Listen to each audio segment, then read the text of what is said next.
সাংবাদিক বন্ধুদের অনেক অনেক শুভেচ্ছা অভিনন্দন। আজকের এই প্রেস মিটে আমার সঙ্গে রয়েছেন ভারতীয় জনতা পার্টির প্রবক্তা নবেন্দু ভট্টাচার্য এবং আমাদের যিনি মিডিয়া সেলের দায়িত্বে রয়েছেন ইনচার্জ মাননীয় শ্রী সুনীত সরকার মহোদয়। আপনারা সবাই জানেন যে গতকাল আমাদের ভারতীয় যে সংসদ, গণতন্ত্রের যে সর্বোচ্চ পীঠস্থান, সেখানে যে বিরোধী দলনেতা রাহুল গান্ধী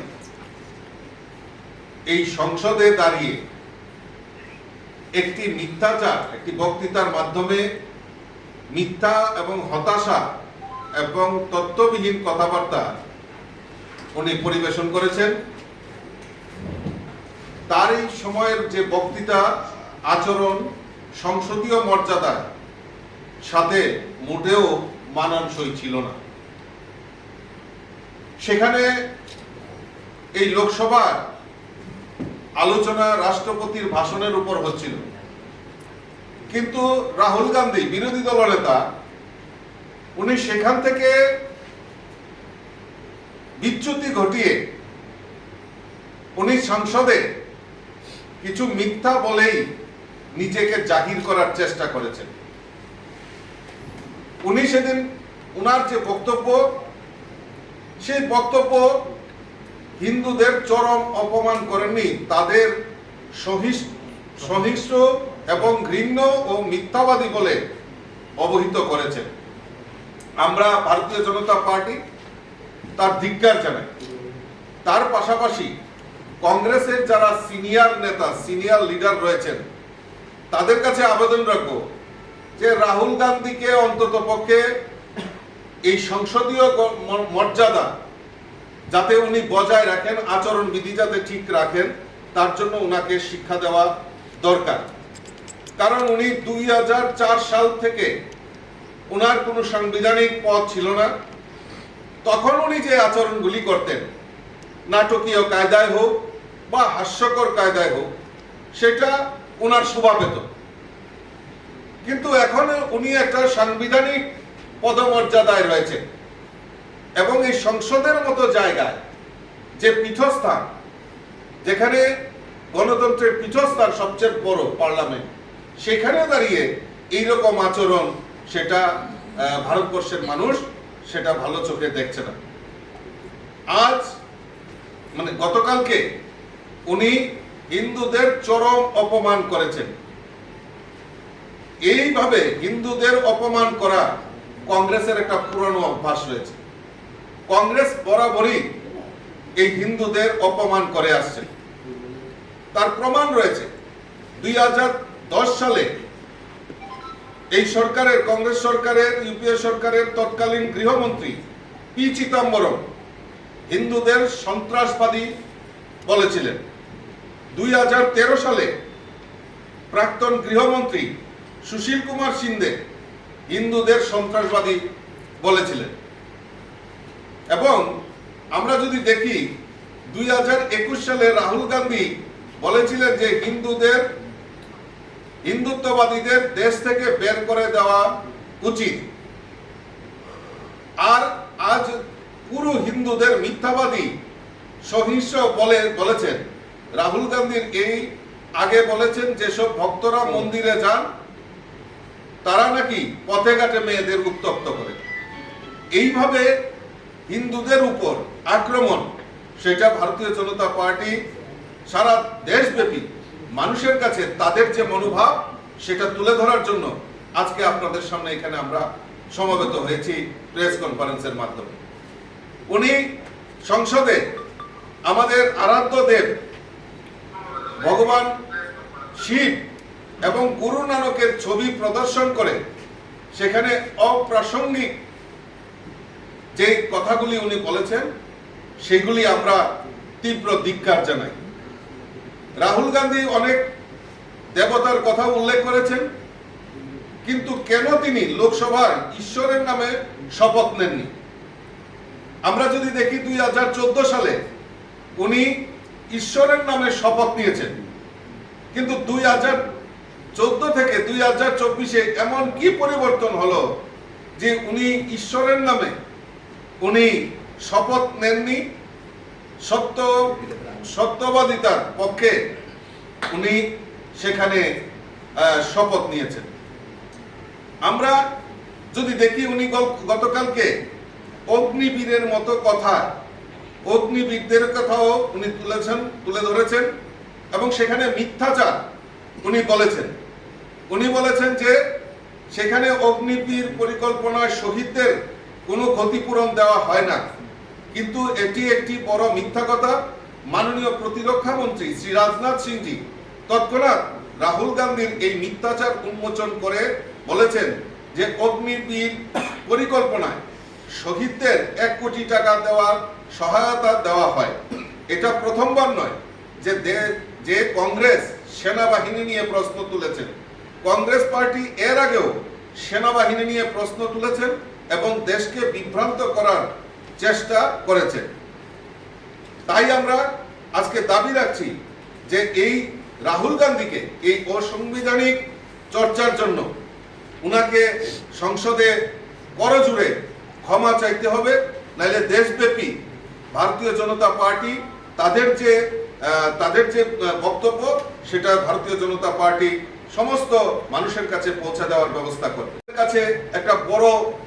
আমাদের কাছে একটা অন্নদাতা রাহুল গান্ধী এই কৃষকদের এমএসপি প্রদানের নিয়েও উনি প্রশ্ন তুলেছেন। কেন্দ্রীয় মন্ত্রী শ্রী শিবরাজ সিং চৌহানজি এই মিথ্যা উন্মোচন করে দেখিয়ে যে এমএসপিতে ক্রয় চলছে তা পরিষ্কার সেখানে রেখেছেন। রাহুল গান্ধীর উচিত রাহুল গান্ধীদের দল যখন ক্ষমতায় ছিল এমএসপিতে কিভাবে ক্রয় করা হয়েছিল তার তথ্য ওনারা তুলে ধরতে পারেননি। কাজেই আমাদের দেশের অন্নদাতা, আমাদের দেশের যারা সেনাবাহিনী আমাদের যারা সুরক্ষা দেয় তাদের বিরুদ্ধেও মিথ্যাচার এই সংসদে উনি তুলে ধরেছেন। তার জন্য আমরা চাই, এবং সবচেয়ে বড় জিনিস যেটা যে হিন্দুদের ভাবাবেগের উপর উনি আঘাত এনেছেন, তার জন্য সংসদে দাঁড়িয়ে ওনার করজোড়ে ক্ষমা চাওয়ার জন্য আমরা দাবি রাখছি। গতকালকে আপনারা জানেন যে আমাদের নতুন ফৌজদারি ব্যবস্থা আচারসংহিতা তো সেটা চালু হয়েছে 1 জুলাই থেকে। আমরা সবাই জানি যে ইংরেজদের তৈরি 1860 সালে ইন্ডিয়ান পেনাল কোড দণ্ড বিধি এবং 1872 সালে ইন্ডিয়ান এভিডেন্স অ্যাক্ট এবং 1898 সালের criminal prosecution act procedure act বাতিল করে ভারতের সংসদে যেটা পাস করা হয়েছে নিজস্ব ভারতীয়ত্ব বোধে, কারণ 150 বছর ধরে এই ইংরেজি প্রথাই দেশের বিচার ব্যবস্থা চলছিল, যা দেশের প্রধানমন্ত্রী নরেন্দ্র মোদীজির নেতৃত্বে সরকার সেখানে তার পরিবর্তন করেছে। সেখানে কি হয়েছে? ভারতীয় ন্যায় সংহিতা, ভারতীয় সাক্ষ্য অধিনিয়ম, ভারতীয় নাগরিক সুরক্ষা সংহিতা গতকাল 1 জুলাই থেকে তা কার্যকর হচ্ছে। তাতে আমাদের যে বিচার ব্যবস্থা সেই বিচার ব্যবস্থা দ্রুততা আসবে এবং এই বিচার ব্যবস্থা যেটা ইংরেজ আমলে যেখানে বলা হতো যে দণ্ড, সেটার পরিবর্তন হয়েছে, সেটা এখন হয়েছে ন্যায়।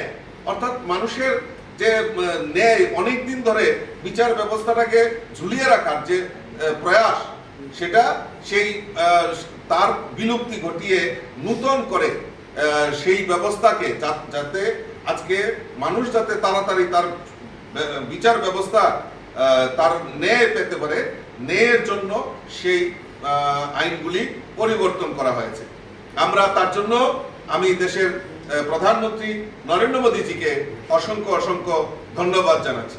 তাতে বিচার প্রক্রিয়া দ্রুততা যেরকম আনবে, প্রযুক্তি ব্যবহার, আগে আমরা একটা সময় দেখতাম তারিখ পে তারিখ এরকম চলে যেত। তাতে যারা ন্যায়ের জন্য আবেদন করত তারা যেরকম বিচ্যুতি, তারা যেরকম সেখানে মানে ন্যায়ের জন্য দীর্ঘদিন ধরে অপেক্ষা করতে হতো, এবং যারা দুষ করত তারাও ওই তারিখ পে তারিখ তারা পার পেয়ে যাওয়ার একটা বন্দী হতো। কিন্তু এখন এই সমস্ত আইনের কারণে আজকে যারা ন্যায়ের জন্য আপিল করবে তারা তাদের ন্যায় যেন দ্রুততার সঙ্গে নিষ্পত্তি হয়, এবং তার জন্য যে আমাদের যে বর্তমান প্রযুক্তি, সেই প্রযুক্তিকেও কাজে লাগিয়ে সেই ফৌজদারি বিচার ব্যবস্থায় প্রযুক্তির ব্যবহারও গুরুত্বপূর্ণ ভূমিকা পালন করছে। যেমন ডিজিটাল সাক্ষ্য গ্রহণ, অনলাইন শুনানি এবং অন্যান্য প্রযুক্তিগত সমাধানগুলির মাধ্যমে বিচার প্রক্রিয়া আরও কার্যকরী ও স্বচ্ছ হচ্ছে। প্রযুক্তির সাহায্যে মামলার প্রক্রিয়া ত্বরান্বিত করা সম্ভব হচ্ছে, যা আগে কোনো সময় কল্পনা করা যেত না। সবচেয়ে বড় জিনিস যেটা, যে মহিলাদের সুরক্ষা। আমরা আমাদের মহিলাদেরকে সুরক্ষার জন্য আমরা বিভিন্ন সময় 33% রিজার্ভেশন হোক আর মহিলাদের সুরক্ষা হোক, সেটা আমাদের মোদিজির এবং ভারতীয় জনতা পার্টির নেতৃত্বে যে সরকার, এই সরকারের প্রাধান্য যে মহিলাদের সুরক্ষা। এই মহিলা আইনি কাঠামোতে মহিলাদের সুরক্ষার উপর বিশেষ জোর দেওয়া হয়েছে। মহিলাদের বিরুদ্ধে হওয়া অপরাধের ক্ষেত্রে কঠোর শাস্তির বিধান রাখা হয়েছে। এছাড়া মহিলাদের জন্য দ্রুত বিচারের প্রক্রিয়া চালু করা হয়েছে, যাতে তারা দ্রুত ন্যায় বিচার পেতে পারে। এটি মহিলাদের সুরক্ষা ও অধিকার রক্ষার একটি বড় পদক্ষেপ। দলিত ও পিছিয়ে পড়া শ্রেণীর অধিকার। আমরা সবাই জানি যে দলিতের জন্য দোহাই দিয়ে অনেক রাজনৈতিক দল তার রাজনৈতিক ক্ষমতায় রয়েছে, কিন্তু প্রকৃত পক্ষে এই যারা দলিত এবং পিছিয়ে পড়া শ্রেণী, তাদের জন্য যে বিচার ব্যবস্থা, সেই বিচার ব্যবস্থা সেই আমাদের ইন্ডিয়ান পেনাল কোড যেটা ছিল তার অবলুপ্তি ঘটাতে আজকে এটি একটি সামাজিক সাম্য প্রতিষ্ঠা, অর্থাৎ মানে সবার জন্য বিচার ব্যবস্থার যে ব্যবস্থা করেছেন তার জন্য মোদিজিকে আমরা ধন্যবাদ জানাচ্ছি। দুর্নীতির বিরুদ্ধে কঠোর ব্যবস্থা। আমরা দেখেছি যে আজকে এই ভারতবর্ষের ডেভেলপমেন্টের সবচেয়ে বড় হাতিয়ার যেটা আমরা পিছিয়ে ছিলাম, সেটা হলো দুর্নীতি, কারাপশন। আমরা যদি এই মোদিজি সরকারের আগে ইউপিএ সরকারগুলি আমরা দেখি, বিভিন্ন সময় বিভিন্ন জায়গায় দুর্নীতির সেই 2G স্পেকট্রাম থেকে শুরু করে কয়লা ঘোটালা থেকে শুরু করে বিভিন্ন ভাবে এই দেশকে বারবার লুণ্ঠন করা হয়েছে। এবং আমরা দেখি বিভিন্ন জায়গায় অনেক রাজনৈতিক দলের নেতারা তাদের ঘরে কোটি কোটি টাকার সম্পত্তি, কোটি কোটি টাকা ক্যাশ টাকা তাদের থেকে পাওয়া যায়। তো এই সমস্ত দুর্নীতিবাজদেরকে কঠোর শাস্তি দেওয়ার জন্য সেখানে প্রভিশন রাখা হয়েছে। তার জন্য মোদিজিকে, এবং তার দ্রুততার সঙ্গে অপেক্ষা করতে হবে না। যারা দুর্নীতিবাজ, একটা বড় জিনিস দেখি বিভিন্ন সময়ে যে জনতা সংগঠিত হয়ে সেখানে বিভিন্ন সম্প্রদায় গোষ্ঠী বা অন্য জায়গার মধ্যে একটা মানে সেখানে মানে নিজেরা হাতিয়ার তুলে নিয়ে তার বিচার ব্যবস্থা করে ফেলে। তো এইরকম জঘন্য অপরাধ যারা করেন তাদের জন্য, কারণ মানুষকে সুরক্ষা দেওয়া আমাদের সবচেয়ে বড় কর্তব্য, মোদিজি সেই ব্যাপারে চিন্তা ভাবনা করেছেন, এবং যারা এই এটার সঙ্গে জড়িত থাকবে তাদেরকেও সুযোগ্য শাস্তি বিধান সেখানে রাখা হয়েছে। তো এই যে বিচার ব্যবস্থার আমূল পরিবর্তন, অর্থাৎ ফৌজদারি বিচার ব্যবস্থা যে একটা পরিবর্তন করিয়েছে, অর্থাৎ ভারতীয়ত্ব বোধ এবং এই ইংরেজদের 150 বছরের যে ছাপ আমাদের এই পার্লামেন্টে রেখে গেছিল, আমাদের এই সংবিধানে রেখে গেছিল, তার পরিবর্তন করে নতুন ভাবে সেই চিন্তা ভাবনা হয়েছে। তার জন্য আমি দেশের প্রধানমন্ত্রী নরেন্দ্র মোদীজিকে অসংখ্য ধন্যবাদ জানাচ্ছি।